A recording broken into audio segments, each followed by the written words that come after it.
to turn on the microphone, I guess.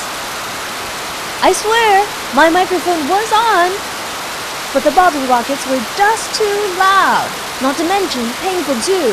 This is undoubtedly one of the craziest festivals in the world.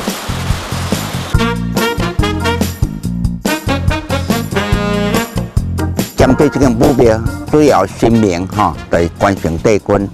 这间庙创建于咱清朝，那阵有讲流病啊，每时死的人足多就对啦，迄阵人关帝爷起价起来，讲伊要出去邀请水家，希望家家户户行到地大家放风炮。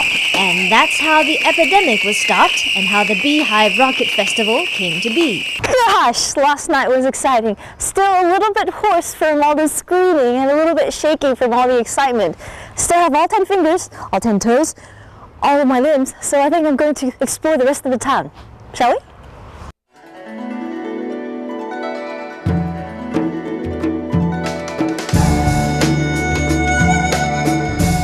Yanshui was one of the 4 most prosperous regions in Taiwan because of its harbor, but unfortunately not anymore.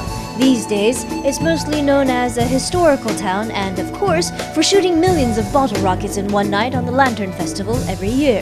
The other 364 days, it's pretty quiet and is a good place to take a walk. While you're here, you'll want to try fried wontons made with not just ground pork, but with some fish paste mixed into the filling as well. Oh, and don't forget the flat, thin, and very al dente duck egg noodles with meat sauce. As the festivities wind down in Yanshui, life returns to normal for the residents here. But even when you're not here during the Lunar New Year, it's still a nice place to travel through on your way to someplace else.